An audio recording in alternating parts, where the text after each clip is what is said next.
Hello အားလုံးပဲမင်္ဂလာပါ Risk the Healer Cast Reading Page မှာကြိုဆိုပါရစေ Risk အခုလုပ်ပေးမယ့် reading က March လရဲ့လစဉ်ပုံမှန်တင်ပေးနေကြ General Reading ပေါ့နော်အဲ့တော့2026ခုနှစ် March လပူချန်ရှိနေတဲ့ရက်တွေမှာအလောက်ကိုင်းငွေကြီးစီးပွားရေးအခြေအနေဘာတွေဖြစ်လာဖို့ရှိမလဲဆိုတာကို General ဖတ်ပေးပါမယ်ထုံးစံတိုင်းပဲ Risk Group 3ခုခွဲပေးထားတယ်ဒီတစ်ခါကတော့အပြာရောင် theme လေးပဲပို့သွားတယ်ပေါ့နော်ဒီဒါလေးအဖြူနဲ့အပြာအရောလေးကwater shade လေးပါဆိုတော့ဒါက group number 1ဒီအဖြူရောင်ကျယ်လေးတွေနဲ့အပြာရောင်ဒုတိယ deck လေးကတော့ second group ပေါ့နော် group number 2ဒီမျက်လုံးလေးတွေနဲ့เนาะအပြာရောင်လေးကကြတော့ group number 3ပါအဲ့တော့အမြဲတမ်းပြောနေကြအတိုင်းပဲကိုယ့်ရဲ့စိတ်က draw အဖြစ်ဆုံး group တစ်ခုတည်းကိုပဲရွေးပါဟိုဟာလိုဒီဟာလိုရွေးရင်ကတော့ကျင်းသေးတယ်မှန်မှာမဟုတ်ဘူးเนาะ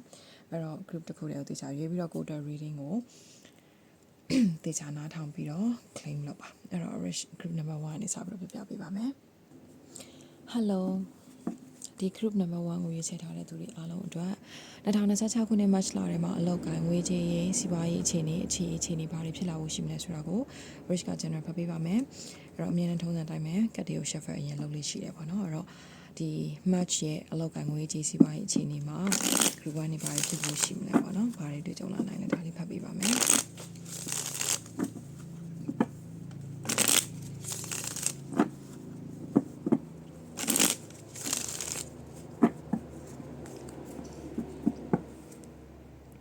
Piece of the deck က Empress ပါဒါနံပါတ်3ကနော်ပြီးနောက်တစ်ခါက Page of Pentacles another one Five of Swords Six of Wands and the last one the Hermit နော်အဲ့တော့ group 1နေကိုပဲ Rich ကဆက်ပြီးတော့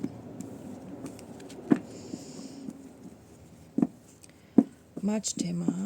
ဆက်နိုင်ခြင်းရှိတဲ့အခြေရေးကိုဖတ်ပါမယ်ကတိ shuffling လုပ်ပါမယ်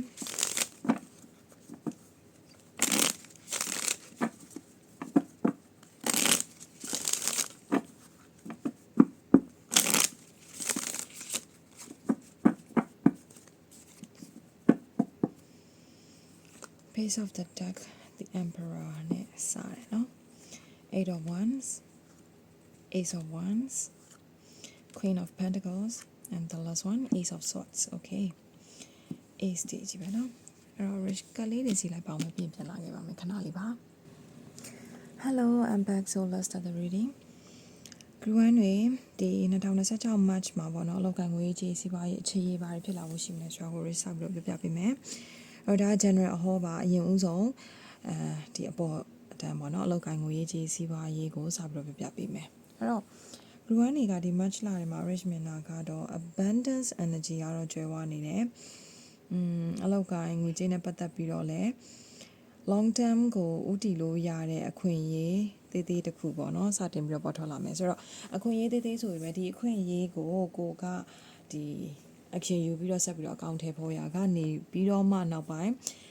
အခြေအနေအကြီးကျယ်ဖြစ်လာဖို့ရှိရပေါ့နော်ဒါပေမဲ့ rich ဒီမှာမြင်တာကဒီအလောက်အခွင့်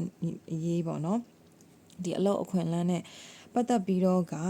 စချင်းဒါကို action ယူတဲ့အချိန်မှာတော့နည်းနည်းပေါ့နော်အတိုက်ခိုက်နှောက်ယှက်များတယ်เนาะကိုထိုးချမဲ့သူတွေလည်းရှိတယ်ကိုနဲ့အပြိုင်လာပြီးတော့ပေါ့နော်ဒီအပြိုင်ဆိုင်ပေါ့အဲ့လိုမျိုးအနေထားတွေလည်းတွေ့ကြုံရနိုင်ကြီးရှိတယ်ပြီးလို့ရှိရင်ဒီအနောက်ရှက်တွေပေါ့လေเนาะအတားစီတွေဒါတွေကိုလည်းဒီ obstacle တွေကိုလည်းကြော်လွှားရမယ်ကြော်လွှားပြီးတော့မှဒါကြီးကိုဒီလမ်းကိုရအောင်ဖောက်เนาะအဲ့လိုပုံစံမျိုးသွားပြီးတော့မှတကယ်ကိုလုံးဝလေ energy က switch လုံးဝဖြစ်သွားမှာနော်တကယ်တရပူဆောင်းနိုင်မယ်ပြီးလို့ရှိရင်အများကိုစားလာတာမျိုးကိုလည်းခံရမယ်ပြီးလို့ရှိရင်လူတကာနော်တကယ်ကိုလုံးဝကိုယ့်ရဲ့ society အပြင်ကမှနောက်ထပ်ပြီးတော့ထပ်ချဲလို့ရတဲ့ society တစ်ခုကပါကိုဝန်းရံလာလိမ့်မယ်နော်ဝိုင်းပြီးတော့မြောက်ပင့်ပေးလာလိမ့်မယ်เนาะသတင်းကောင်းတွေလည်းကြားလာဖို့ရှိမယ်เนาะတကယ်ကိုဘယ်လိုပြောမလဲနာမည်ကောင်းတဲ့နဲ့ထင်ရှားကြော်ကြားသွားဖို့ရှိနိုင်တယ်ပေါ့เนาะအဲ့တော့rich ဒီမှာမြင်တာကကြတော့ပင်မရကြိုးတော့နှက်လိမ့်မယ်เนาะပင်မရကြိုးနှက်မယ်နောက်ပိုင်းမှာဘယ်လိုပြောမလဲ rich ဒီမှာမြင်တာဆိုလို့ရှိရင်ဒီအများကတအားကိုပေါ့เนาะကိုသိရမလားဟိုနေရာလဲကိုလိုအပ်တယ်ဒီနေရာလဲကိုလိုအပ်တယ်အဲ့လိုပုံစံမျိုးဖြစ်သွားတဲ့အခါကျရင်နည်းနည်းလေးတော့စိတ်ပင်ပန်းပြီးတော့ ကိုယ့်ဘာသာကိုတယောက်တည်းပဲနေကျင်သွားတာမျိုးတော့ဒီအလုပ်မှာစိတ်ပင်ပန်းလာတဲ့အတွက်ကြောင့်မို့လို့ပေါ့နော်ရက်ဆိုင်ကျင်လာတာမျိုးတွေတော့လကုံပိုင်းလောက်မှာဖြစ်သွားနိုင်ခြေရှိတယ်ဒါပေမဲ့လည်းဆက်ပြီးတော့ရှောင်းလန်းမှာဒီအနေထားလောက်နဲ့တင်ပဲရက်တန့်တင်သလားဒါမှမဟုတ်လည်းဒီထက်ပြီးတော့ပိုပြီးချက်ထွင်တင်သလားဒီအခုရှောက်လန်းနေတဲ့လမ်းကငါအတွက်ကိုပေါ့နော်လုံးဝ right path ဖြစ်ပြီလားဆိုတာမျိုးလေးတွေလကုံတဲ့အချိန်မှာပြန်လဲပြီးတော့စူဇန်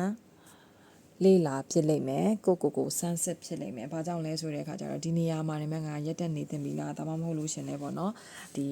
ကိုကြုံတွေ့နေရတဲ့အဲ့ဒီထင်ရှားကြော်ကြားမှုပေါ်မှာညီးငွေလာတဲ့အခါကျလို့ရှိရင်ပြန်ဆန်းစစ်ပြီးတော့ပေါ့နော်လမ်းကြောင်းမှန်နေဆိုလို့ရှင်တော့တင်းကြီးခံပြီးတော့ဆက်ရှောက်ဖြစ်မယ်အကယ်၍ချက်ထွင်ဖို့လိုအပ်တယ်ဆိုလို့ရှင်လည်းချက်ထွင်ဖြစ်မဲ့လူတွေတော့ဒီမှာကွဲပြားခြားနားသွားလိမ့်မယ်ပေါ့နော်တယောက်နဲ့တယောက်တော့မတူဘူးအဲ့တော့ဒီမှာက rich ပြောတာကအလုပ်ခွင့်လန်းလို့ပြောသွားပြီမဲ့ဒါဒီခုနပြောသွားတဲ့အခြေအနေအကုန်လုံးကစီးပွားရေးသမားတွေလည်းအကျုံးဝင်တယ်เนาะဒီလုပ်ငန်းခွင်ကဝန်ထမ်းတွေလည်းအကျုံးဝင်တယ်ပြီးတော့အလုပ်ရှာနေတဲ့เนาะ new job offer လုံးဝရှာဖွေနေတဲ့သူတွေအတွက်ကိုလည်းအကျုံးဝင်တယ်အဲ့တော့ဒီမှာဆိုလို့ရှင်လည်းအလုပ်အသစ်ရှာနေတဲ့သူတွေเนาะ interview ဖြေနေတဲ့သူတွေလည်းအခွင့်အလမ်းတစ်ခုရလာဖို့ရှိမယ်အပြိုင်ဆိုင်တိုက်ခိုက်လဲရှိမယ်ဒါပေမဲ့ကိုကလုံးဝအောင်မြင်မှုရသွားလိမ့်မယ်နောက်ဆုံးမှာကိုပဲတရဖူဆောင်းရလိမ့်မယ်เนาะဒါမျိုး rich မြင်နေအဲ့တော့တေချာစူးစမ်းပါဒီလအခွင့်အရေးကလေဝုန်းဆိုပြီးတော့တက်သွားမှာမဟုတ်ဘူးဖြည်းဖြည်းချင်းတအီးချင်းစီတက်ပြီးတော့မှ finally ဒီမှာ base energy အရာဆိုလို့ရှိရင်လုံးဝဒီအခြေအနေကနောက်ပိုင်းမှာပေါ့เนาะအကြဆုံးဆိုဒီ3လပိုင်းကစရတယ်ဆိုလို့ရှိရင်ပေါ့เนาะနောက်3နှစ်တော့အတွင်းမှာတဖြည်းဖြည်းချင်းနဲ့ abundance ကျွဲဝလာပြီးတော့ကိုယ်တိုင်ကဒီ rich အမြဲတမ်းပြောနေကြလို့မျိုးပေါ့နော်ကိုယ်တိုင်းကပရိသပင်တစ်ပင်ကြီးလိုမျိုးဖြစ်သွားနိုင်ကြရှိတယ်ဥမာတစ်တပင်ကောင်းရင်ငှက်1000နားနိုင်တယ်ဆိုတဲ့အခြေအနေမျိုးပေါ့နော်ကိုယ်တိုင်းကအဲ့တစ်ပင်ကြီးဖြစ်လာဖို့ရှိတယ်ဆိုတော့အရန်ကိုကနေပြီးတော့ပေါ့နော်ကိုဆွေမျိုးသားချင်းမိတ်ဆွေအတိုင်းမှာအကုန်လုံးကိုထောက်ပံ့ပေးနိုင်တဲ့အခြေအနေလောက်ထိရောက်ရှိသွားနိုင်တယ်နော်အဲ့တော့ငွေကြေးနဲ့ပတ်သက်လို့ကတော့ rich ဒီမှာမြင်တာငွေကြေးပေါ့နော်6ကနန်းနဲ့ပတ်သက်ပြီးတော့ဝင်မှုရှိတယ်ငွေ6သိန်းเนาะ3600 3600ဒီလိုမျိုးပေါ့เนาะ3600 360เนาะကိုနဲ့ကိုင်းညီတဲ့အမောင်ကိုယူပါငွေရတော့ဒီမှာနံပါတ်6ခန်းကိုမြင်တယ်เนาะဆိုတော့ဒါကတော့ group 1တွေအတွက်ကိုဒါ March အတွင်းမှာဖြစ်လာနိုင်ရှိတယ်လောက်ကိုင်းငွေကြေးစီးပွားရေးအခြေအနေကိုပြပြပေးသွားတာပါအဲ့တော့အခြေရေးဘက်ကို restore လှည့်ရအောင်အခြေရေးကတော့ emperor နဲ့စတယ်အဲ့တော့ကိုမှလေဒီတခုခုဆိုလို့ရှိရင်အရန်မာနကြီးတဲ့သူနည်းနည်းအခြေရေးမှာပေါ့နော်ဆရာကြီးလှုပ်ချင်တဲ့သူဥဆောင်ဥရပြုချင်တဲ့အရန် control လုပ်ချင်တဲ့သူလွှမ်းမိုးချင်တဲ့သူစိုးမိုးချင်တဲ့သူရှိတယ်ဆိုလို့ရှိရင်ပေါ့နော်အဲ့ဒီလူကတခုဆိုသူ့ဘက်က first action မစဘူးဆိုလို့ရှိရင်အခုမှနည်းနည်းလေးပေါ့နော်ပျော့ပြောင်းနေဒီလပိုင်းချားထဲမှာသူ့ဘက်ကနေအရင်စပြီးတော့ action ယူလာတာမျိုးလေးတွေကိုစီကိုပေါ့နော် love parts လေးတွေဝင်လာတဲ့ပုံစံမျိုးလေးပေါ့နော်နည်းနည်း romantically ဖြစ်တဲ့အခြေအနေဘက်ကိုသူ changes ဖြစ်သွားဖို့တော့မြင်တယ်အဲ့တော့ဒီမှာဆိုလို့ရှိရင်လည်းစိတ်ဆိုးစိတ်ကောက်ထားတဲ့ချစ်သူရည်စားတွေเนาะအဆက်အသွယ်ပြတ်နေတာမျိုးတောင်းဖြစ်ဒီမှာကတော့ rich မြင်တာလုံးဝ on and off ဆိုတာမျိုးကြီးထက်ကိုပေါ့နော်လက်တလောစိတ်ကောက်လို့เนาะစိတ်အစင်မပြေကြလို့တယောက်နဲ့တယောက်နည်းနည်းလေးစကားမပြောဘဲနဲ့ပေါ့နော်ကောက်နေတဲ့အခြေအနေလေးရှိရဲဆိုလို့ရှိရင်အဲ့ဒီ on and off အခြေအနေလေးကပြန်ပြီးတော့အဆက်အသွယ်တွေရလာဖို့ရှိမယ်တစ်ဖက်လူစီကအဆက်အသွယ်ဝင်လာဖို့ကျင်းသေးပေါင်းမြင်တယ်ဆာလာသတင်းစကားတစ်ခုခုကြားရနိုင်ကြီးရှိတယ်အဲ့တော့မာနကြီးနေတဲ့သူတွေပါတယ်ဆိုလို့ရှိရင်လည်းသူ့မာနသူဖြေလျှော့ပြီးတော့ကိုယ်စီကိုဝင်လာဖို့မြင်တယ်ပေါ့နော်အဲ့တော့ rich ဒီမှာမြင်တာကတော့လေလိုင်းပေါ်ကနေတဆင့်ဆာလာသတင်းစကားတစ်ခုခုဝင်ရောက်လာမယ်ဆိုတာကိုပို့ပြီးတော့တွေ့ရတယ်ဆိုတော့အဲ့ဒီအနေထားကတစ်ဖက်လူဒီနည်းနည်းလေးညှိနှိုင်းလာမဲ့ပုံစံမျိုးတော့ရှိတယ်ဒါပေမဲ့ညှိနှိုင်းတယ်ဆိုပေမဲ့အရန်ကြီးကိုပေါ့နော် favor ပေးပြီးတော့သူကချော့တာတော့ချော့တယ်ဒါပေမဲ့အထက်စီးရဆိုတဲ့ပုံစံမျိုးပေါ့နော်ဆိုတော့နည်းနည်းလေး action တိတိကျကျယူရမယ့်အနေထားဘက်ကိုပို့ပြီးတော့သွားတယ်เนาะအဲ့တော့ပေးလာတဲ့အခြေအနေမှာ rich ဒီမှာမြင်တာဆိုလို့ရှိရင်ခုနကပေါ့နော် on and off ဖြစ်နေတာမျိုးတွေเนาะစိတ်ဆိုးစိတ်ကောက်နေတာမျိုးပဲဖြစ်ဘလို့မျိုး situation ပဲဖြစ်ပေါ့နော်ဝင်လာတဲ့အခွင့်အရေးဒီနည်းနည်းလေးtough ဖြစ်တယ်လက်တွေ့ကြတယ် စိတ်ကူးရင်ဆန်မနေဘူးเนาะနည်းနည်းလေး do or die ဘက်ကိုပို့ပြီးတော့သွားတယ်အဲ့လို pattern နည်းနည်းဆန်တယ်ပေါ့เนาะပြီးလို့ရှိရင်ဒီတစ်ဖက်လူပေးလာတဲ့အခြေအနေကငါတော့ဒါလိုချင်တယ်ဒီလိုအခြေအနေမျိုးပေးနိုင်မလားနည်းနည်းပေါ့เนาะဟိုချော့တာမျိုးဆိုတာထက်ကိုပထမတော့နားဝင်အောင်ကောင်းအောင်ပြောဆိုချော့တဲ့ပုံစံမျိုးပဲတဖြည်းဖြည်းချင်းနဲ့လုံးဝဘယ်လိုပြောမလဲသူလိုချင်တဲ့အခြေအနေတစ်ခုကိုရအောင်ဖန်တီးပြီးတော့ဆွဲခေါ်သွားတာမျိုးတွေgive and take အခြေအနေဆိုတာမျိုးထက်ကိုဒါလိုချင်တယ်ဒါလုပ်ပေးဒါမှငါတို့နှစ်ယောက်ပြန်အဆင်ပြေနိုင်မယ်အဲ့လိုပုံစံမျိုးဘက်ကိုပို့ပြီးတော့သွားရတယ်ဆိုတော့ action တော့ဝင်လာလိမ့်မယ်လုံးဝလက်တွေ့ကြတယ်ပြီးရင်အဲ့ဒီအခြေအနေမှာမိမိကိုယ်တိုင်ကလည်းလုံးဝပြပြတသားဆုံးဖြတ်ချက်ချလိမ့်မယ်စကားတွေပြပြတသားပြောရလိမ့်မယ်စိတ်ထဲမှာမြုံစီထားတဲ့ဟာတွေအားလုံးကြိတ်ပြီးတော့မျိုးချထားတဲ့အရာတွေအားလုံးနှစ်ဖက်စလုံးကပွင့်အန်ထွက်ကြလာပြီးတော့ပြပြတသားတွေပြောပြလိမ့်မယ်ဆိုပြလိမ့်မယ်ဆုံးဖြတ်ချက်ချပြလိမ့်မယ်ရွေးချယ်ပြလိမ့်မယ်အဲ့တော့ဒီနေရာမှာ original slave တွေကတီငိမ့်နဲ့ဖြည့်ရှင်းနိုင်သွားလိမ့်မယ်အဖြေဒီပါပဲထွက်လာဘလို့အနေထားမျိုးပဲဖြစ်နေတီငိမ့်နဲ့ဖြည့်ရှင်းနိုင်သွားလိမ့်မယ်အဲ့တော့ဒီအခြေအနေကတစ်ဖက်လူပေးလာမယ့်အနေထားသည်ငကိုတဲ့တင်းမာတဲ့ခတ်ထန်တဲ့မာနကြီးတဲ့လူဆိုတဲ့အခါကျတော့ပြောမြောင်း dealing လောက်တာမျိုးတော့ဘယ်ဟုတ်မလဲเนาะဆိုတော့သူပေးလာတဲ့ give and take အခြေအနေကအရန်လက်တွေ့ကြတယ်ဆိုပေမဲ့သူကရေရှည်ထိကိုသွားလို့ရတယ်တည်ငြိမ်လို့တည်ငြိမ်တဲ့အခြေအနေတစ်ခုပေါ့เนาะဒီ offer ကိုပေးလာတာမျိုးဖြစ်လိမ့်မယ်ဆိုတော့ဒါကိုကတည်ချာလက်သင်ခံယူပြီးလို့ရှိရင်အေးစစ်စစ်တည်ငြိမ်နဲ့ယုံကြည်လို့ရတယ်။ဘာကြောင့်လဲဆိုတော့ရေရှည်အတွက်ကိုရည်ရွယ်ပြီးတော့ဒီလိုမျိုး chance ပေးလာတယ်ဆိုတာမျိုးကိုလည်း rich မြင်တယ်။အဲ့တော့ single သမားတွေဆိုလို့ရှိရင်လည်းကိုယ့်ဘဝတဲကိုနည်းနည်းလေးလုံးဝ pure single တွေကိုပြောရအောင်။ကိုယ့်ဘဝတဲကိုစိုးမိုးခြင်းတဲ့သူအရန်ကိုလှမ်းမိုးခြင်းတဲ့သူချဲလဲချုပ်ကန်ခြင်းတဲ့သူလုံးဝဆရာကြီးအဲ့လိုမျိုးလူကိုယ့်ဘဝတဲကိုဝင်လာတာမျိုးတွေကိုစီကိုချင်းကပ်လာတာမျိုးတွေရှိလိမ့်မယ်ဆိုတော့ဒီလူဒီကိုကို propose လုပ်လာတဲ့အခါမှာလဲအရန်ကြီးလိုတယ်ဆိုတာမျိုးထက်နည်းနည်းလေးပေါ့နော်ရေရှည်တော့ကိုလိုစဉ်းစားထားတယ်သူ့ကိုစဉ်းစားပြီးပါဘာဖြစ်တယ်ညာဖြစ်တယ်အဲ့လိုပြတ်သားသားကြီးစကားပြက်ကြီးနဲ့ပေါ့နော်မတောင်းကြီးနဲ့အဲ့လိုရှိတဲ့လူတယောက်ချင်းနေမျိုးနဲ့လူကိုဘွားတယ်ဝင်လာပြီးချင်းကပ်ပြီး propose လုပ်လာဖို့ရှိမယ် love offer တခုခုပေးလာဖို့ရှိမယ်ဒီလူက rich မြင်တာဆိုလို့ရှင်သူ့ဘာနာနဲ့သူပေါ့နော်အခြေအနေတခုရှိပြီးသား financial stable ဖြစ်ပြီးသားပြောရမယ်ဆိုလို့ရှိရင်ဒီ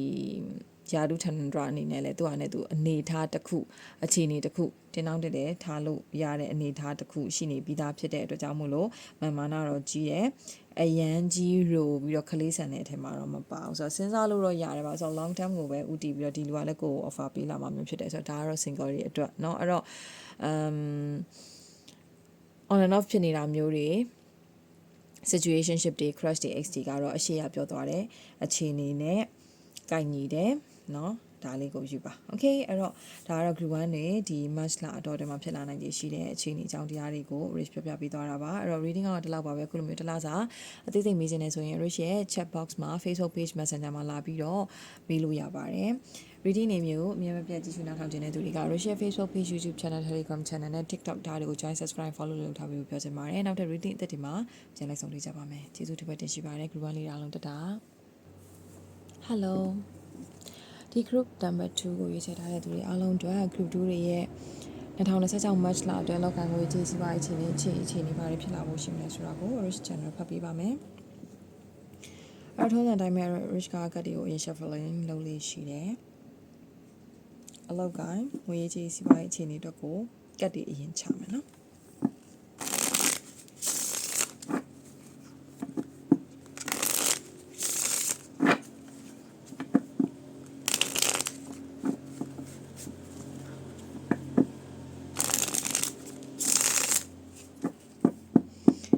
group 2လေးတွေ2026 March အတွင်းအလောက်ကိုင်ငွေကြေးစီးပွားရေးဘာတွေဖြစ်လာဖို့ရှိမလဲ base of the deck ace of pentacles 10 of swords နောက်တစ်ကက 6 of swords 3 of swords sword stage ပဲ and the last one 8 of cups အဲ့တော့အခြေရေးအတွက်ကိုပါ rich တခါလဲဆက်ပြောပါမယ်နော်2026 March အတွင်းမှာ crypto ရဲ့အခြေရေးဘာတွေတွေ့ကြရနိုင်သေးရှိလဲ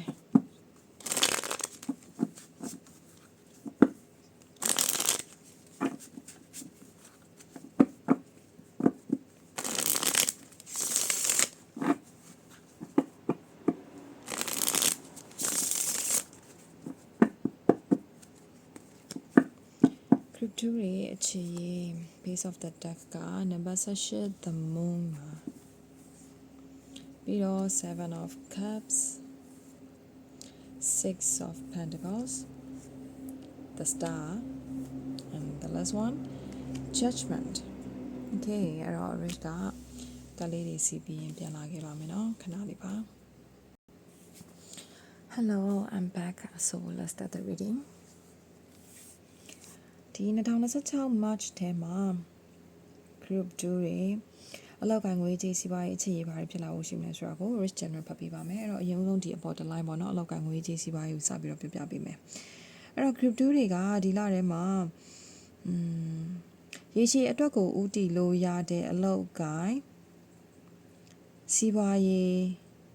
အခွင့်အလမ်းတစ်ခုပေါ့နော်လမ်းကြောင်းတစ်ခုရရှိလာဖို့မြင်တယ်တချို့တွေကလည်းရောက်နေပြီးသားလမ်းကြောင်းကထပ်ပြီးတော့ long term ကိုဦးတည်လို့ရတယ်ထပ်ပြီးတော့အကျယ်ချဲလို့ရတဲ့တကားပေါက်တစ်ခုပေါ့နော်ပြောရမယ်ဆို next chapter တစ်ခုပွင့်သွားဖို့ရှိတယ်အဲ့တော့ rich ကဒီမှာမြင်တာကအဲ့တော့ဒီရရှိလာမဲ့ငွေဝင်လမ်းကြောင်းစီးပွားလမ်းကြောင်းအလုပ်လမ်းကြောင်းကတော်တော်ကိုကြီးမားတယ်အခွင့်အရေးကလည်းအရင်ကြီးမားတယ်နှစ်ခါမရနိုင်တဲ့အခွင့်အရေးပုံစံမျိုးလည်းဖြစ်တယ်ဆိုတဲ့အတွက်ကြောင့်မလို့ rich ကတော့ဒီမှာ group 2တွေကဒီလမှာလေဟိုစကပုံလိုမျိုးပေါ့နော်ဘီးရင်အောင်ဖောင်ဖြတ်ပြီးတော့တိုက်ပွဲဝင်ရတယ်လို့မျိုးပဲလက်ရှိရှိနေတဲ့အနေအထားတွေလက်ရှိဖြစ်နေတဲ့အခြေအနေတွေအားလုံးကိုလုံးဝအကုန်ရက်ဆိုင်ပြီးတော့စွန့်လွတ်စွန့်စားပြီးတော့ကိုအနာဂတ်တစ်ခုကိုလုံးဝ changes ကူပြောင်းသွားဖို့ရှိတယ်အဲ့တော့ next shift တစ်ခုလာနိုင်တယ်ပေါ့နော်ဒီ group 2တွေကကြတော့အဲ့တော့ rich ဒီမှာမြင်တာကတချို့သူတွေကကြတော့ဒီမှာပေါ့နော်ကိုအနှစ်လာကလောက်ခဲ့ရတဲ့အလုပ်တစ်ခုစီးပွားတစ်ခုဒါကိုအကုန်လုံးခြေဖြတ်သိမ်းစီပြီးတော့မှအသစ်လုံးဝပုံစံအသစ်နဲ့ပြောင်းလဲရမယ်ဆိုရင်ကတော့ကိုထူထောင်ထားခဲ့တဲ့လုပ်ငန်းအဟောင်းနဲ့ပတ်သက်ပြီးတော့နည်းနည်းလေးစိတ်ထဲမှာစိတ်မကောင်းဖြစ်ရတာမျိုးတွေနာကျင်ထိခိုက်ခံစားရတာမျိုးတွေတော့ရှိတတ်တယ်เนาะအဲ့တော့ဒါပေမဲ့လည်းဘလို့ပဲဖြစ်ပါတဲ့ကိုလက်ရှိမှာပေါ့နော်ဒီလုပ်ငန်းအဟောင်းစီးပွားအဟောင်းအလုပ်အဟောင်းကဘလောက်ကြီးပဲကောင်းနေဘလောက်ကြီးပဲဒီကိုတန်ရောစင်တွေ့နေပါစေပေါ့နော်လုံးဝကိုစွန့်လွတ်ထားခဲ့ပြီးတော့ဒီအခြေအနေတစ်ခုလုံးကိုဒီ stage တစ်ခုလုံးကို living လုပ်ပြီးတော့ကိုအနာဂတ်အသစ်တစ်ခုပြောမှဆိုလုံးဝပိုကောင်းတဲ့အနာဂတ်အသစ်တစ်ခုကိုကူပြောင်းသွားတာမျိုးထွက်သွားတာမျိုးကို rich ကဒီမှာပို့ပြီးတော့မြင်ရတယ်အဲ့တော့တချို့ကကြောက်လဲ rich ဒီမှာတွေ့ရတာကလက်ရှိပေါ့နော်ဒါကတော့rich ဒီမှာမြင်နေရတာကစီးပွားရေးသမားတွေဆိုတာမျိုးထက်ကိုလုပ်ငန်းခွင်ရသူတွေပေါ့နော်လကစားဝန်ထမ်းတွေကတော့ rich ဒီမှာတွေ့တာကလက်ရှိလုပ်နေတဲ့လုပ်ငန်းခွင်ကလည်းတိတ်အဆင်မပြေနေဘူးပြောရမယ်ဆိုလို့ရှိရင်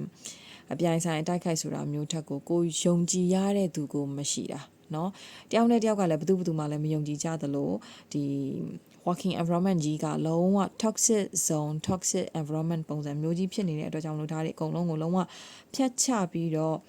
လုပ်ငန်းအသစ်ပေါ့နော်ဒါမှမဟုတ်အလုပ်အသစ် new job offer join နေကြတဲ့သူတွေရှိတယ်ဆိုတော့အဲ့ဒီလူတွေကလုံးဝအလုပ်အခွင့်အရေးရလာတဲ့အခါမှာဒါကြီးကိုလုံးဝဆွန့်လွတ်ခဲ့ပြီးတော့တည်ရမလားအသစ်ကိုကူပြောင်းသွားတာမျိုးကိုမြင်ရတယ်။ဘာကြောင့်လဲဆိုတော့လက်ရှိလုပ်နေတဲ့လုပ်ငန်းပတ်ဝန်းကျင်မှာတော်တော်ပေါ့နော်တချို့တွေဆိုလို့ရှိရင်အရန်စိတ်သက်ကြနေတာမျိုးတွေရှိတယ်။နော်ကိုခြောက်တွန်းနေတဲ့သူတွေလည်းရှိတယ်။တခုဆိုလို့ရှိရင်ထိုးချတဲ့သူနဲ့ခေါင်းပုံချတဲ့သူနဲ့နော်အမြဲတမ်းဒီအလုံးမာလေးပျော်ရွှင်ရတယ်ဆိုတာအထက်ကိုနေ့တစ်နေ့စလိုက်တာနဲ့အလုံးမာကအရန်မျက်ရည်နဲ့မျက်ခွန်မဖြစ်အောင်တမယ်ပဲပေါ့နော်။တော်တော်ကိုလေနာကျင်နေရပြီဒီအလုပ်ကြီးမှာလုပ်နေရတာဝကြွေးတစ်ခုလိုမျိုးဖြစ်နေတဲ့သူတွေရှိတယ်ဆိုတော့လုံးဝကိုငါကူပြောင်းတော့မယ်ဆိုတဲ့အခြေအနေတစ်ခုပေါ့နော်အဲ့ဒီနေထားမှာကိုကြိတ်ပြီးတော့เนาะ interview တွေဖြေထားတာမျိုးအလုပ်တွေရှာထားတာတွေကနေပြီးတော့လည်းတကယ်ကိုလုံးဝကောင်းမွန်တဲ့အခွင့်အရေးလမ်းကြောင်းတစ်ခုရလာတဲ့အခါမှာဖုတ်ဆိုပြီးတော့လေတကယ်ကိုလက်ရှိအလုပ်ကြီးကိုလေပြစ်ထားခဲ့ပြီးတော့ငါထွက်မယ်ဆိုပြီးတော့လက်မထောင်ပြီးထွက်သွားတဲ့သူတွေဒီ group 2မှာဖြစ်လာလို့ရှိရပေါ့နော်အဲ့တော့တေချာတာကတော့ဒါကြီးကိုထားပြီးတော့ထွက်သွားတော့မယ်သူတွေရှိတယ်တချို့ကကြောက်လဲ rich ဒီမှာမြင်တာကနိုင်ငံခြားမှာเนาะ overseas ဒီចောင်းသွားတက်ဖို့ပဲဖြစ်ဖြစ်အလုပ်တွေသွားလုပ်ဖို့ပဲဖြစ်ဖြစ်တာဆူနေတဲ့သူတွေရှိတယ်အဲ့တော့ဒီလထဲမှာအရန်ကောင်းတယ်အဲ့ဒီအခွင့်အရေးကတေချာပေါက်ရလာလိမ့်မယ်ကိုတောက်လျှောက်ကြိုးစားခဲ့ထားတဲ့အခြေအနေတွေလည်းဖြစ်ကောင်းဖြစ်မယ်အဲ့တော့ next chapter ကိုတေချာပေါက် shifting ကတော့လာမယ်အရန်ကောင်းမွန်တဲ့အနာဂတ်ကိုထွက်သွားဖို့လည်းပြင်နေကြတဲ့သူတွေရှိတယ်ဆိုတော့ကျင်းတေပေါက်အခွင့်အရေးရလာပါလိမ့်မယ်အဲ့တော့rich အမြဲတမ်းထက်ပြီးပြောပြနေတဲ့ဒီအလုံး ရှာနေတဲ့သူတွေเนาะ new job offer ရပါမယ်เนาะရကိုရလာပါမယ်ဒါပေမဲ့လည်း rich ဒီမှာမြင်တာကဒီ job offer ရလာတဲ့အခါမှာကိုယ့်ရဲ့လက်ရှိအနေအထားလေးတွေမှာဘင်းအောင်ဖောင်းဖြတ်တယ်လို့ပဲအကုန်လုံးဆွန့်လွတ်ပြီးတော့မှလုံးဝအရှိန်အဟုန်နဲ့ပြေးဖို့တော့ဒီလမ်းကြောင်းပေါ်ကိုပြေးဝင်ဖို့တော့လိုအပ်ပါမယ်เนาะဒါလေးကို rich ပြောချင်တယ်အဲ့တော့ငွေကြေးနဲ့ပတ်သက်ပြီးတော့ကတော့ rich ဒီမှာတွေ့ရတာကငွေကြေးကတော့နံပါတ်1ခဏနဲ့ပတ်သက်ပြီးတော့ဝင်ဖို့ရှိတယ်ပေါ့နော်10သိန်းသိန်း100သိန်း1000သိန်း1000ဒီလိုပုံစံမျိုးပေါ့နော်နံပါတ်1ခဏကို rich ဒီမှာနမိတ်မြင်ပါတယ်နော်အဲ့တော့ဒါကတော့ဒီလအတွက်ကို group 2တွေလောက်ကငွေကြေးစီးပွားရေးအခြေအနေ rich မြင်တော့ပြပြပြီးသွားတာပါဆက်ပြီးတော့ rich တို့တွေအခြေရေးဘက်ကိုလှည့်အောင် group 2တွေအခြေရေးမှာ rich ပါတွေ့ရလဲဆိုတော့ရေချားမြေချားအချစ်တွေများရှိနေတာလားဒါမှမဟုတ်လို့ရှင်လဲလူချင်းဘေးချင်းကပ်ရက်ရှိနေတော့မှစိတ်ချင်းဝေးနေကြတာလားတော့မပြောတတ်ဘူးပေါ့နော်ဒီမှာကလေဘေးစကားနားရောက်နေတဲ့သူတွေလည်းရှိတယ်เนาะဒါကဘယ်လိုပြောမလဲ relationship official တွဲနေ relationship ပဲဖြစ်ပါစေเนาะ crush နဲ့ပဲဖြစ်ဖြစ် ex နဲ့ပြန် dealing လုပ်နေတဲ့သူတွေပဲဖြစ်ဖြစ်ဟိုမြောက်ဒီမြောက် relationship ပဲဖြစ်ဖြစ်ခေါင်းစဉ်တက်လို့မရတဲ့ relationship ပဲဖြစ်ခေါင်းစဉ်တက်လို့ရတဲ့ relationship ပဲဖြစ်ဖြစ်ဘာကြီးပဲဖြစ်နေဒီချိန်နေမှာကိုတော်၎င်းဒါမှမဟုတ်လည်းတစ်ဖက်သူကတော့၎င်းဘေးစကားတွေနားရောက်နေတာမျိုးတွေရှိတယ်เนาะအဲ့တော့ကိုယ့်ရဲ့ partner ပေါ်မှာယုံကြည်ပေးရမယ့်အစားเนาะ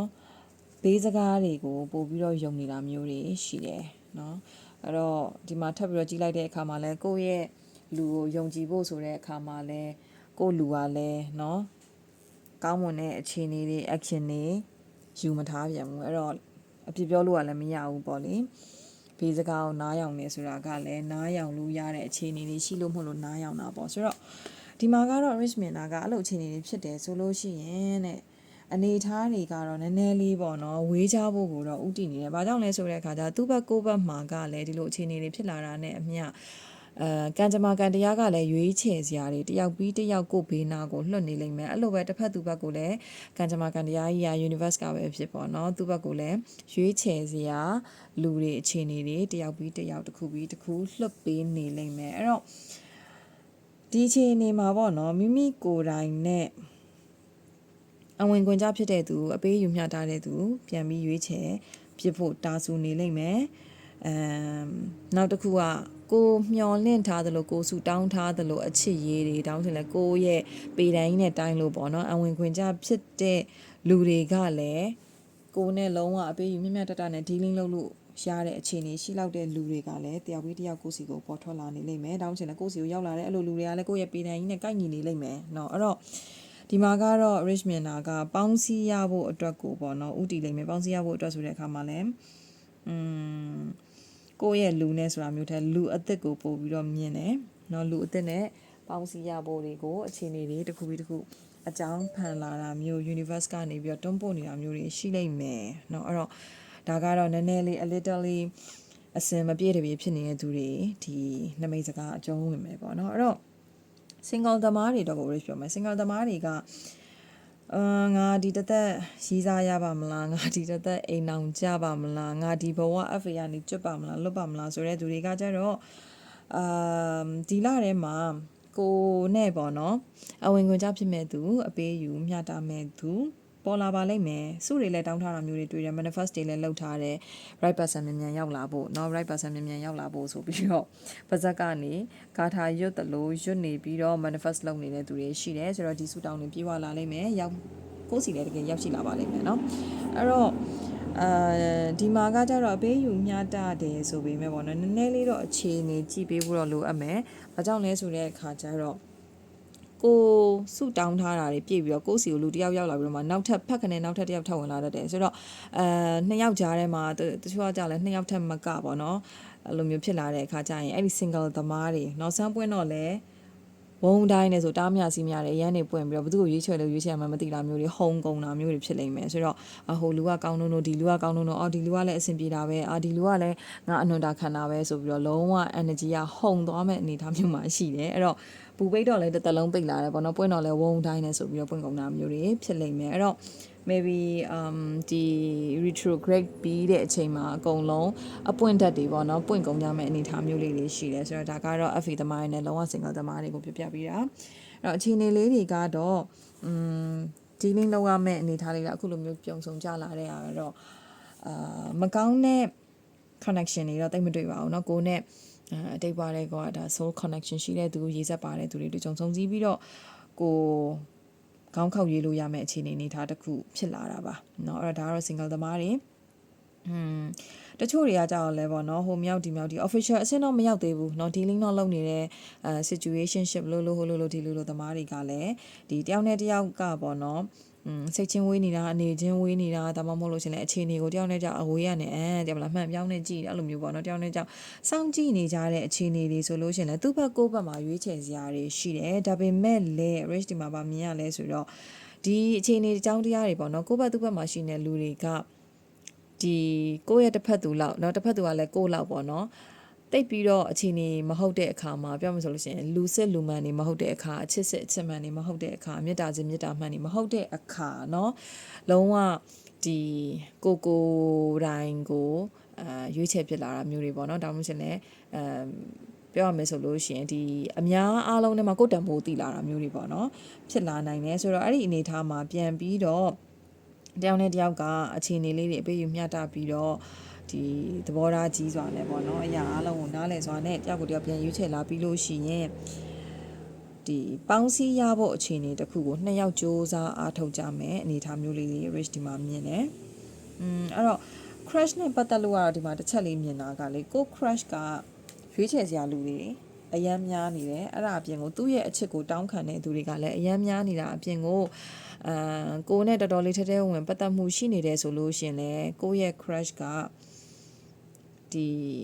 ကိုအပြင်ပေါ့နော်အခြားသောသူတစုံတစ်ယောက်နဲ့တောင်းချင်လဲအခြားသောသူတွေအများကြီးနဲ့เนาะသူ့ရဲ့မြတ်တာเนาะသူ့ရဲ့အသေးကိုခွဲဝေမျှပေးနေတဲ့အနေအထားမျိုးတွေရှိတယ်သူ့အချစ်ကိုတောင်းခံနေတဲ့သူတွေတယောက်ထက်မကရှိနေနိုင်တယ်အဲ့တော့ဒီအနေထားလေးတွေကတော့နည်းနည်းလေးတော့စွန့်စားပြီးတော့စူးစမ်းပြီးတော့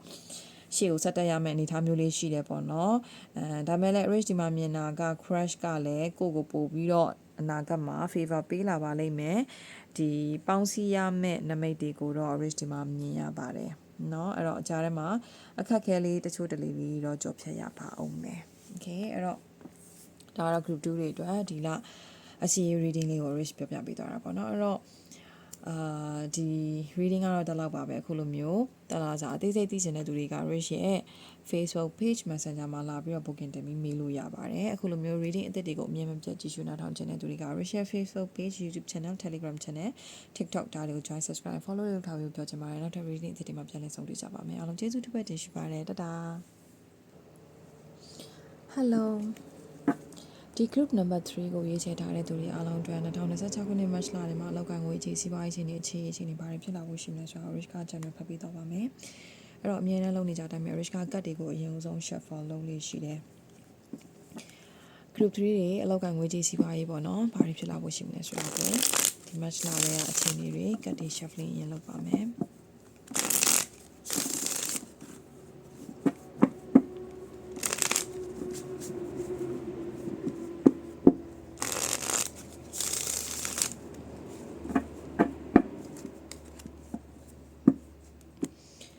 group 3ရေ match လာတယ်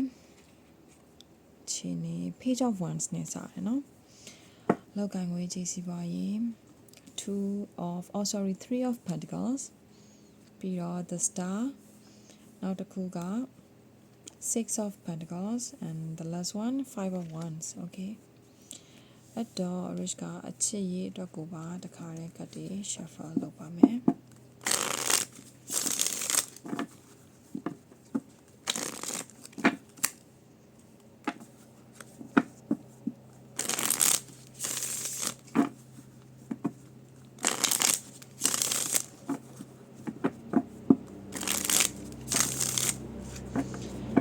3 match ထဲမှာအခြေရေးเนาะဘာတွေဖြစ်လာမလဲ base of the deck က 3 of cups ပြီးတော့ 10 of swords ပြီးတော့ 8 of swords ပြီးတော့ 9 of cups and the last one knight of wands အဲ့တော့ rich ကလေးတွေစီလိုက်ပါအောင်မပြင်းပြန်လာခဲ့ပါမယ်เนาะခဏလေးပါရှင် Hello, I'm back. So let's start the reading. Group 3 တွေ2016 March ထဲမှာအလောက်ကငွေကြေးစီးပွားရေးအခြေဘာတွေဖြစ်လာဖို့ရှိမလဲ Rich Channel စပြီးတော့ပြပြပေးပါမယ်အဲ့တော့အရင်ဦးဆုံးဒီအပေါ်တန်းပေါ့နော်အလောက်ကငွေကြေးစီးပွားရေးကိုစပြီးတော့ပြပြပေးမယ် Group 3တွေဘာတွေ့ရလဲဆိုတော့အခွင့်အရေးတွေကတော့ရောက်ရှိလာဖို့ရှိတယ်เนาะဒီမှာဆိုလို့ရှိရင်ပညာစာမွေးပွဲအလုပ်စာမွေးပွဲရှိတဲ့သူတွေဆိုလို့ရှိရင်လည်းလုံးဝအောင်မြင်မယ်เนาะစုတွေဒီဇိုင်းအဲ့လိုမျိုးပေါ့နော်ဟိုဘယ်လိုပြောမလဲဒီတကယ်ကို rewards တစ်ခုခုရရှိလိမ့်မယ်เนาะ achievement တစ်ခုခုရရှိလိမ့်မယ်အောင်မြင်မှုတစ်ခုဆောင်နိုင်တယ်เนาะဒါမျိုးလေးလည်း rich မြင်နေနောက်တစ်ခါကျတော့တကယ်ကိုလေရှေ့ကိုပေါ့နော်နေချဲ့နိုင်မဲ့ပုံစံမျိုးလည်းတွေ့ရတယ်ဥပမာစီးပွားရေးလုပ်နေတဲ့သူတွေဆိုလို့ရှိရင်လည်းအခုထပ်ပို့ပြီးတော့တိုးချဲ့ဖြစ်မှာမျိုးပေါ့နော်ပြီးလို့ရှိရင်ဒီမှာလုပ်ငန်းခွင်ကသူတွေဒီလကစားဝန်ထမ်းတွေကတော့ rich တွေ့ရတာကကြတော့လေလုပ်ငန်းတာဝန်တွေပို့ပြီးတော့ယူရဖို့မြင်တယ်ဒါပေမဲ့လေဟိုယာတုတိုးတာမျိုးလည်းမဟုတ်ဘူးလစာတိုးသွားတာမျိုးလည်းမဟုတ်ဘူးကိုအခုလက်ရှိတာဝန်ယူပြီးတော့လုပ်နေရတဲ့အလုပ်ထပ်ပို့ပြီးတော့ထပ်ပြီးတော့အလုပ်တာဝန်တွေတိုးသွားဖို့ရှိမယ်ဒါပေမဲ့အဲ့ထပ်ပြီးလုပ်တာဝန်တွေတိုးသွားရတဲ့ကိစ္စမှာဒီမှာoutside ဝင်ငွေလေးတော့ရလိမ့်မယ်เนาะဒါမျိုးလေးမြင်တယ် officially ဒီမှာအလားစာတိုးတာတို့ယာတုတိုးတာတို့တော့ဒီမှာမမြင်သေးဘူး။ဒါတချို့သောသူတွေကိုပြောတာเนาะအကုန်လုံးကိုပြောတာမဟုတ်ဘူးเนาะအဲ့တော့ဒီမှာကကြတော့လေဒီ group 3ကိုရွေးထားတဲ့သူတွေမှာAristotle healer တွေเนาะ tarot reader တွေပါသလားတော့မပြောတတ်ဘူးပေါ့เนาะဒီမှာပါတယ်ဆိုလို့ရှိရင် rich မှာမြင်တာကပါတီဖြစ်စီတောင်းချင်လဲဒီspiritual ဘိုင်းဆိုင်ရာမှာပေါ့เนาะ healing meditation တွေလုပ်နေတဲ့သူတွေဆိုလို့ရှိရင်လည်းဒီမှာက third eye chakra activate ဖြစ်လာဖို့ရှိတယ် third eye chakra open ဖြစ်လာဖို့ရှိတယ်ပြီးလို့ရှိရင်တချို့သောအရာတွေကိုဆူတောင်းထားတာတွေ manifest လုပ်ထားတာမျိုးတွေရှိတယ်ဆိုလို့ရှိရင်ပြေဝလာဖို့ရှိမယ်အထူးသဖြင့်ငွေကြေးနဲ့ပတ်သက်ပြီးတော့เนาะငွေကြေးเนาะဒီငွေဝင်လန်းချောင်းနေเนาะအလုံးနဲ့ပတ်သက်ပြီးတော့ဆူတောင်းထားတဲ့အရာတွေပြေဝလာဖို့ရှိမယ်ဒါလေး rich မြင်တယ်နောက်တစ်ခါကျတော့ rich ဒီမှာတွေ့ရတာကတချို့တွေလေအကျွေးအတွက်ကိုပူပန်နေတာမျိုးတွေရှိတယ်ပေါ့เนาะကိုကရစရာရှိတာတွေရောကိုကပေးစရာရှိတာတွေရောအဆင်ပြေသွားပါလိမ့်မယ်เนาะမြန်နေဆိုလို့ရှိရင်6ရက်တွင်ကြားတယ်ဆိုလို့ရှိရင်6လတော့တင်ပါတယ်ပြေဝသွားဖို့ရှိမယ်ဘာကြောင့်လဲဆိုတော့ rich ကဒီမှာ timing ကိုခွပြောထားတယ်ဆိုတာကအခုဒါက monthly reading March လအတွက်ကိုပဲဟောတာเนาะအဲ့တော့တော့ချို့တွေကကြောက်လဲဒီ match လာတော့တင်ပေါ့နော်နောက်ထပ်6ရက်တော့တင်မှာပဲမယ်ပြည်လဲသွားဖို့ရှိမယ်နည်းနည်းလေးပတ်စံအမောက်များတဲ့သူတွေအခြေအနေအကြောင်းတရားတချို့ရှိတဲ့သူတွေကကြတော့6လလောက်တော့တင်မှာငွေရေးကြေးရေးတွေအဆင်ပြေသွားလိမ့်မယ်ကိုကရစရာရှိတာတွေလည်းရလာလိမ့်မယ်ကိုကပေးစရာရှိတာတွေလည်းကြည်လဲသွားလိမ့်မယ်เนาะဒါလေး rich မြင်နေနောက်တစ်ခုကကြောက်လေတချို့တွေပေါ့နော်ဒီလထဲမှာငွေကြေးချီးတာငှားတာဘာညာအပေးယူလုပ်မယ်ဆိုလို့ရှင်လေကိုကချီးတာပဲဖြစ်ဖြစ်ကိုချီးတာပဲဖြစ်ပေါ့နော်နည်းနည်းလေးလေဟိုဒီမှာကတော့ပတ်စံပြန်တောင်းတဲ့အခါမှာပေါ့နော်ဟိုစကားလိုမျိုးပဲတည်မလားပေးတော့ပြုံပြုံယူတော့မုန်းနေဆိုတာအဲ့လိုမျိုးပေါ့နော်စကားတွေဘာတွေများရနိုင်ကြီးရှိတယ်ကိုပတ်စံကိစ္စအပေးယူကိစ္စအဲ့လိုမျိုးတွေအကြောင်းမို့လို့ပေါ့နော်ကိုကတော့ပြောတဲ့အခါမှာနည်းနည်းလေးဟိုတည်ရမလားစူဆောင်းအောင်ပြီးတော့လူစကားတွေထများတာတို့ပတ်စံကိစ္စပြောရဆိုရတာတွေเนาะအားကျဖြစ်တာမျိုးတွေเนาะညင်းရခုံရတာမျိုးတွေရှိတတ်တယ်အဲ့တော့ဒီလာထဲမှာလုံးဝကိုယ်ပတ်စံနဲ့ကိုအမုန်းမခံနဲ့เนาะဒါလေး rich ပြောခြင်းနဲ့ပြီးတဲ့အခါကျတော့တေးချာချာဟိုလောက်ကိုလောက်ရမှဖြစ်မဲ့စာချုပ်စာတမ်းကိစ္စတွေเนาะပတ်စံကိစ္စတွေဆိုလို့ရှိရင်လေစရင်အင်းနဲ့တိစားလောက်ပါเนาะပြီးရင်တက်တီတာတကအကုန်ယူထားပါเนาะကိုယ်ပတ်စံနဲ့ကိုစကားများရတယ်တဲ့เนาะဒါလေး rich ပြောခြင်းနဲ့နောက်တစ်ခု rich ဒီမှာမြင်တာကကြတော့လေလုပ်ငန်းခွင်မှာteamwork နဲ့လုပ်တဲ့သူတွေเนาะအဖွဲ့အစည်းနဲ့လုပ်တဲ့သူတွေစီးပွားဆိုလို့ရှင်လဲပေါ့เนาะအတူဒီထိုင်ကုန်ပါလေ sorry เนาะအဲ့တော့လုပ်ငန်းခွင်မှာအတူပူးပေါင်းပြီးတော့အဖွဲ့အစည်းနဲ့လုပ်တာမျိုးပဲဖြစ်အလို့အစိုးရ share သမားတွေပဲဖြစ်ပေါ့เนาะအဓိက teamwork တောင်းလို့ရှင်လဲ collaboration တခုနဲ့လုပ်ပြီးတော့ဒီသွားနေတဲ့လူတွေဆိုလို့ရှင်လဲတကယ်ကိုစုပေါင်းအင်အားတခုရရှိဖို့မြင်တယ်เนาะအလုပ်တွေဆက်တူလုပ်တဲ့အရာတွေကနေထပြီးအောင်မြင်သွားတာမျိုးတွေလုပ်ငန်းခွင်ရသူတွေဆိုလို့ရှိရင်လည်းကို team ကလုပ်လိုက်တဲ့အရာတကယ်ကိုလုံးဝ result မိတာမျိုးတွေ target ပြည့်တာမျိုးတွေเนาะဒါတွေရှိလာဖို့မြင်တယ်အဲ့တော့ငွေရေးကြေးရေးကတော့တော်တော်လေးဒီအဆင်ပြေပါတယ် rich မြင်တာကလေလမ်းကြောင်းနှစ်ခုပေါ့နော်ငွေဝင်လမ်းကြောင်းနှစ်ခုပေါ်လာတာမျိုးတွေတောင်းချင်လဲအလုပ်စီးပွားရေးတွဲလုပ်နေတာမျိုးတွေပေါ့နော်ဟိုအလုပ်နှစ်ခုစီးပွားနှစ်ခုအလုပ်လုပ်နေတဲ့သူတွေလည်းဒီလမ်းကြောင်းနှစ်ခုစလုံးကနေငွေတွေဝင်လာဖို့ rich ဒီမှာမြင်တယ်အဲ့တော့အလုပ် interview เนาะ ဖြည့်ထားတဲ့သူတွေပဲဖြစ်ဖြစ်new job offer join နေတဲ့သူတွေပဲဖြစ် rich ဒီမှာမြင်တာကတော့ရရှိလာနိုင်တယ်เนาะရရှိလာနိုင်တယ်ကိုယ့်ရဲ့မိတ်ဆွေတငယ်ချင်းတွေကနေတဆင့်ဒီအလုပ် offer ရလာတာမျိုးတောင်းချင်တဲ့ဒီသတင်းကောင်းကိုတည်လာတာမျိုးတွေကြားသိရနိုင်တယ်မြင်ရနိုင်တယ်ဒါလေး rich တွေ့တယ်ပေါ့နော်အဲ့တော့ဒီမှာကတော့ group 3တွေငွေဝင်နိုင်တဲ့ကဏ္ဍကတော့ rich ဒီမှာမြင်တာက3သို့မဟုတ်6ပေါ့နော်အဲ့တော့နံပါတ်3တောင်းချင်တဲ့နံပါတ်6ကဏ္ဍနဲ့ပတ်သက်ပြီးတော့ငွေဝင်ဖို့မြင်ရတယ်အဲ့တော့သိန်း30သိန်း60เนาะသိန်း300သိန်း600เนาะသိန်း6000သိန်း6000เนาะသိန်း3000သိန်း3000ဒီလိုပုံစံမျိုးပေါ့เนาะကိုယ်နဲ့ကိုင်နေတဲ့မောင်ကိုယူအဓိကနံပါတ်3ကဏ္ဍနဲ့နံပါတ်6ကဏ္ဍနဲ့ပတ်သက်ပြီးတော့ငွေတွေဝင်လာဖို့ rich ဒီမှာမြင်ရပါတယ်အဲ့တော့ကိုတိုင်းကလေဟိုအဓိကဒီ match ထဲမှာပဲဖြစ်ဖြစ် group 3တွေကို message ပေးချင်တာကကြတော့အရှိကိုပေါ့နော်ခြေလန်းဖို့ action ယူဖို့အဓိကလုံးဝ action ယူဖို့မကြောက်ပါနဲ့အချိန်နေမဆွဲပါနဲ့เนาะကိုလုံးဝရှေ့ကိုသွားနေဖို့ပဲလိုရတယ်အရန်ကြီးပြေးစရာလည်းမလိုဘူးเนาะအရန်ကြီးနှေးစရာလည်းမလိုဘူးပုံမှန်ကိုလှုပ်လေးကိုရှေ့ကိုဆက်တက်နေဖို့ပဲလိုအပ်တယ်ရက်တန့်တော့မနေနဲ့เนาะဒါလေး rich ပြောချင်ပါတယ်ဒါကတော့ group 3အတွက် message ပါเนาะအဲ့တော့ထပ်ပြီးတော့ဒီမှာတစ်ခုမြင်ရတာကလည်းလောက်ဖို့ကိုင်ဘက်တွေကြားထဲမှာပေါ့နော်ငွေကြီးအပေးယူလေးတွေတတိထားပါဒါကလာကစားဝန်ထမ်းတွေအချင်းချင်းကြားထဲမှာเนาะစကားများနိုင်တယ်ရန်ဖြစ်ရနိုင်တယ်เนาะဒါလေးတွေလည်းတွေ့ပါတယ်โอเคအဲ့တော့ဒီလောက်ပါပဲဆက်ပြီးတော့ rich တို့အချစ်ရေးကိုလှည့်ပါမယ်เนาะအချစ်ရေးကဒီ2026 March ထဲမှာ group 3တွေအချစ်ရေး rich ဒီမှာမြင်တာကတော့လေအချစ်ရေးဆိုတာတဲ့အရင်ဆုံးဒီမှာဘာတွေ့ရဆိုတော့ပျော်ပွဲရွှင်ပွဲတွေเนาะမွေးနေ့ပွဲတွေဒါမှမဟုတ်လည်း party အဲ့လိုမျိုးပေါ့เนาะ celebration ဒါတွေတွေ့တယ်တောက်ကြစားကြပြောကြဒီမှာလည်းဘီယာခွက်တွေ cheers တိုင်နေကြတယ်เนาะအဲ့တော့ဒီမှာကတော့rich ဘာတွေ့ရလဲဆိုတော့လေဒီလိုမျိုးပွဲလန်းသဘင်တွေကိုအကြောင်းပြုပြီးတော့ကိုချစ်ရသူခင်ရသူနဲ့ပြန်လည်ပြီးတော့ဆုံစည်းရတဲ့အနေအထားတစ်ခု reunion เนาะအခြေအနေလေးတစ်ခုကို rich မြင်တယ်သို့ပေမဲ့လည်း rich ဒီမှာတွေ့ရတာကကြောင့်နည်းနည်းလေးသုံးပွင့်ဆိုင်အခြေအနေလေးတွေရှိတတ်တယ်เนาะသုံးပွင့်ဆိုင်အခြေအနေလေးတွေကြောင့်မို့လို့စိတ်ထဲမှာပေါ့เนาะနည်းနည်းလေး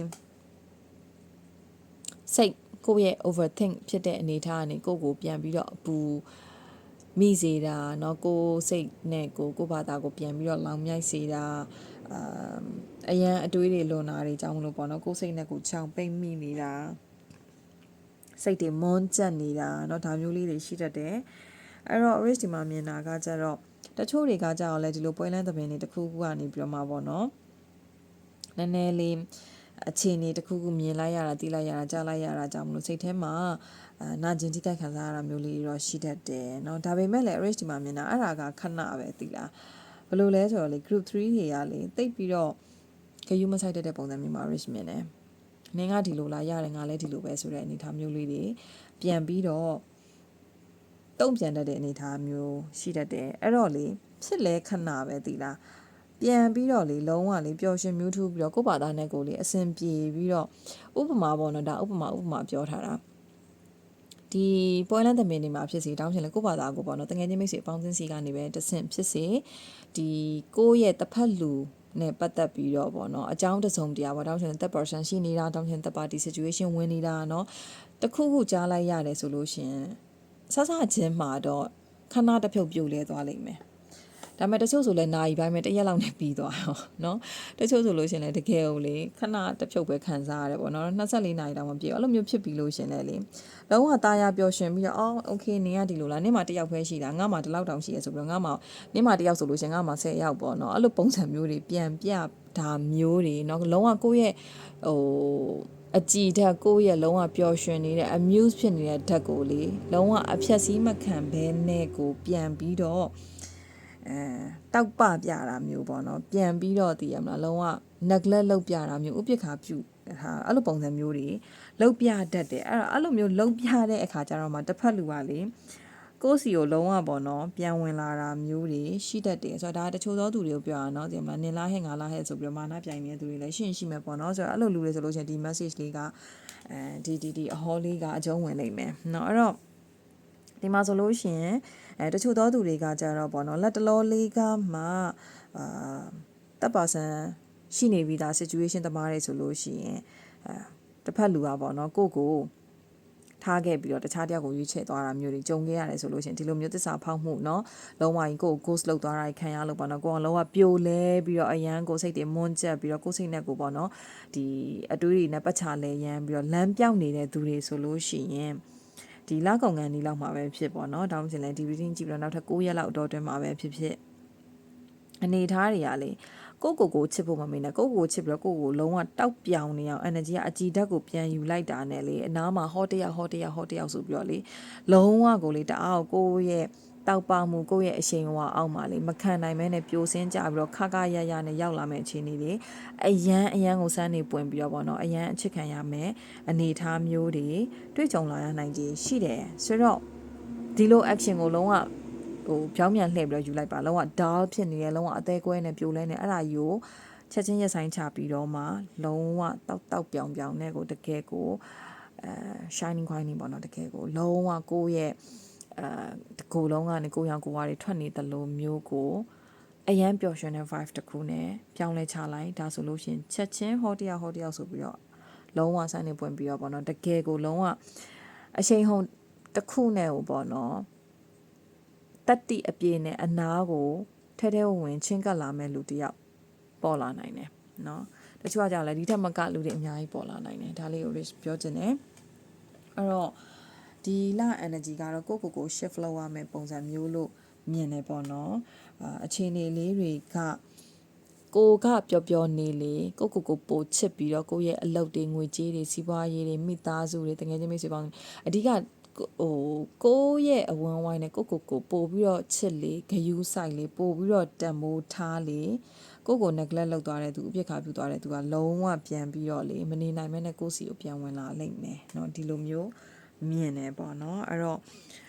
အခြေအနေလေးတွေကတော့လ